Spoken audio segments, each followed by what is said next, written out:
Hello guys, my name is Aman and welcome to my YouTube channel school fellow classes. Guys, Prachi publications की जो English grammar की book है 8th class के लिए, उसका चैप्टर नंबर हम 6 कर रहे थे, द प्रोनाउन। ये उसी की सेकंड पार्ट है।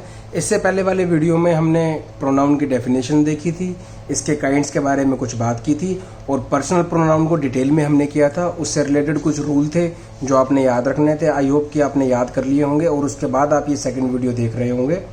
और हमने एक्सरसाइज नंबर 1 भी उसी वीडियो में कर ली थी। आज हम आगे पढ़ेंगे और कुछ एक्सरसाइजेस को भी देखेंगे। तो चलिए फटाफट से स्टार्ट करते हैं इस वीडियो को। हमने इससे पहले पढ़ा था पर्सनल प्रोनाउन के बारे में, आज हम पढ़ेंगे पॉजेसिव प्रोनाउन के बारे में। तो पॉजेसिव प्रोनाउन क्या होती है? A possessive pronoun indicates that a person has a possession of something. It defines who owns a particular. देखिए, अगर इसका मैं सिंपली हिंदी में मीनिंग बताऊँ ना आपको, पोजेशन का क्या मतलब होता है? पोजेशन का मतलब होता है स्वामित्व। यानी कि अगर मेरे पास ये पेंसिल है तो इसका पोजेशन किसके पास है? मेरे पास है, क्योंकि ये पेंसिल किसके पास है? मेरे पास है। तो पोजेशन दिखाता है कि कोई चीज़ किसकी है, तुम्हारी, मेरी, mine, your, hers, his, its, ours, theirs. इस तरीके के जो वर्ड होते हैं ना, वो पोजेशन को शो करते हैं। जैसे दिस पेन इज माइन, ये पेन किसका है? मेरा। तो माइन यहाँ पर क्या है? माइन एक पोजेसिव प्रोनाउन है। या दिस बुक इज यूअर्स, यह बुक किसकी है? किसका स्वामित्व तो दिखा रही है? यूअर्स का दिखा रही है। तो यहाँ पर यूअर्स जो है वो क्या है? पोजेसिव प्रोनाउन है। His is on the table, ये कुछ गलत लिख दिया है शायद। अच्छा, ये हिज जो है ये बुक के लिए इसने बोला होगा, his book is on the table. तो यहाँ पर हिज जो है ये क्या हो जाएगा? पॉजेसिव प्रोनाउन है। It is a favourite film of theirs, ये किसकी फेवरेट फिल्म है? उनकी। तो बता रहा है ना कि किसके पास कोई चीज़ है। जरूरी नहीं है कि हमेशा पास ही हो। मूवी के लिए या जर्नल चीज़ों के लिए भी हम इस चीज़ों को यूज़ कर सकते हैं जो बेसिकली पोजीशन दिखाए। इतना ज़्यादा इंपॉर्टेंट नहीं है, ना भी याद रखो तो भी चलेगा। जब क्वेश्चन आएंगे तो आपको ऑटोमेटिकली पता चल जाएगा कि यहाँ पर कौन सी प्रोनाउन यूज़ होने वाली है। ऐसे रट नहीं लेना है कि पर्सनल प्रोनाउन के अंदर ये वाली प्रोनाउन आते हैं, पॉजेसिव के अंदर माइन, यूअर, हिज, देयर। ये बस पढ़ते पढ़ते अपने आप याद हो जाता है, ये रटना नहीं होता है। थर्ड आती है डेमोन्स्ट्रेटिव प्रोनाउन। ये इम्पोर्टेंट बनता है।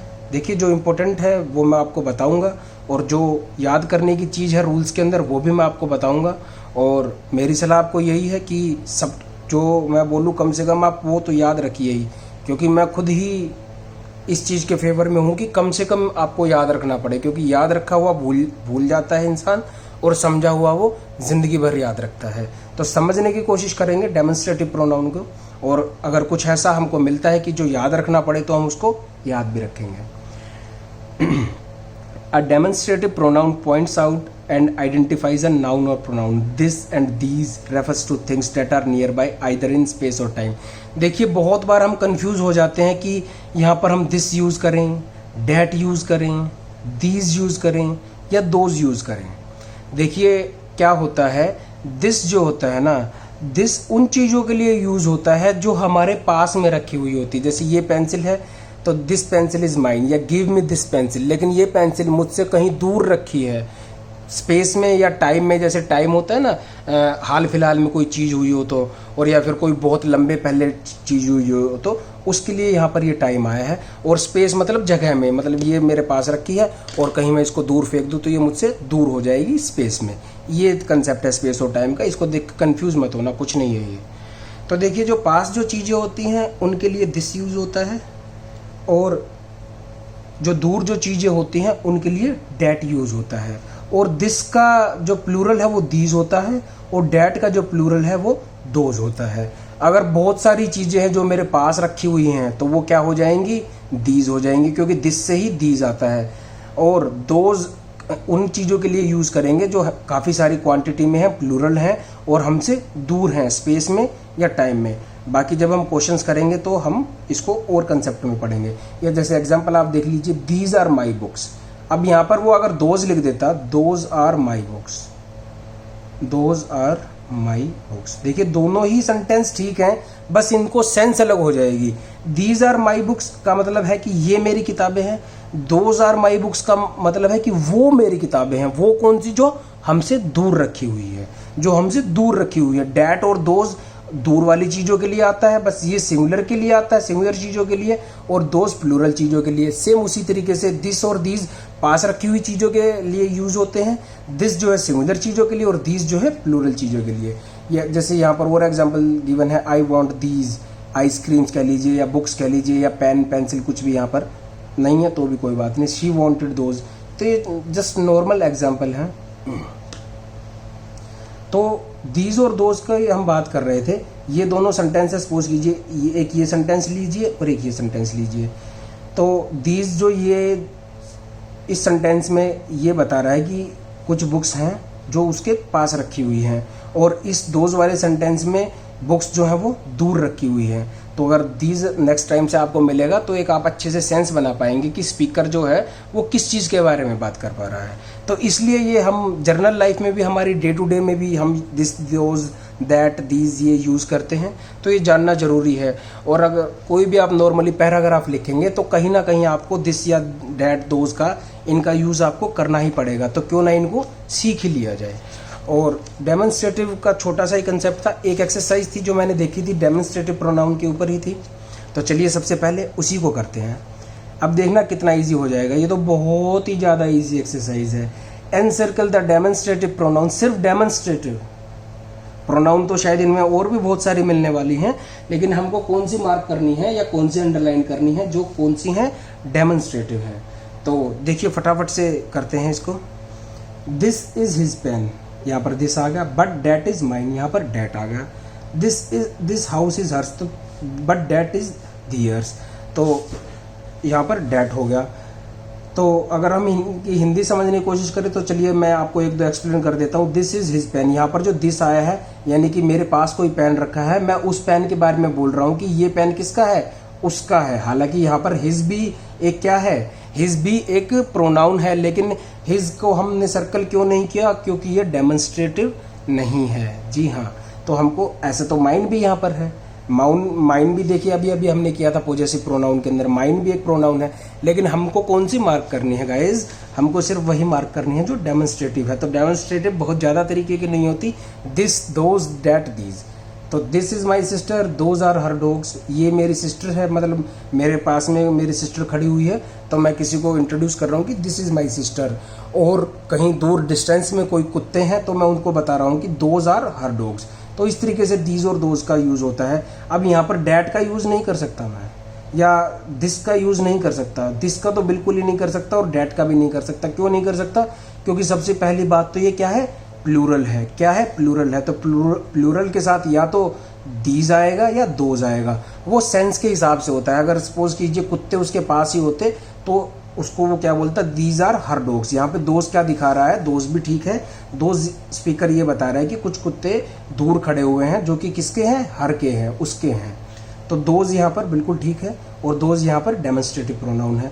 अब देखना बहुत ईजी है, हम सिंपली मार्क करते हुए चलेंगे। यहाँ पर दीज आ जाएगा, basket contain apples but those are empty, this is what he told me, that is not required now, those who live in glass houses should not throw stone at others, that is my opinion on the matter।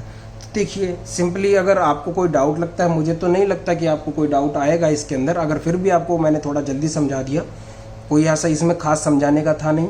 अगर आपको किसी की हिंदी समझ ना आ रही हो या फिर ये समझ ना आ रहा हो कि यहाँ पर डेमोन्स्ट्रेटिव क्यों यूज़ हुई है, तो आप मुझसे डाउट पूछ सकते हैं कमेंट सेक्शन में। चलिए नेक्स्ट करते हैं हम।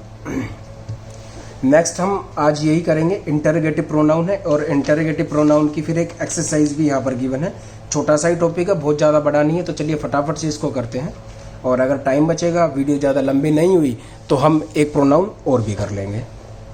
देखिए इंटरोगेटिव प्रोनाउन नाम से ही पता चलता है ऐसे क्वेश्चंस जो इंटरोगेशन में हमारी मदद करें, यानी कि क्वेश्चन पूछती हुई जो प्रोनाउन होती हैं उनको हम क्या बोलते हैं, इंटरोगेटिव प्रोनाउन। तो देखिए जैसा कि मैंने आपको बताया था कि interrogative pronoun is used to ask questions. Interrogative pronoun का जो यूज होता है वो क्वेश्चन पूछने के लिए किया जाता है। Interrogative pronouns are who, whom, which, what, whoever, whomsoever, whichever and whatever। ये जो जितनी हमने अभी पढ़ी हैं ये इंटरोगेटिव प्रोनाउंस होती हैं, और इनमें से हु, whom और which जो है वो रिलेटिव प्रोनाउंस की तरह भी हम यूज़ कर सकते हैं। रिलेटिव प्रोनाउन का जो कंसेप्ट है वो यहाँ पर गिवन है, ये हम बाद में इकट्ठा ही देख लेंगे।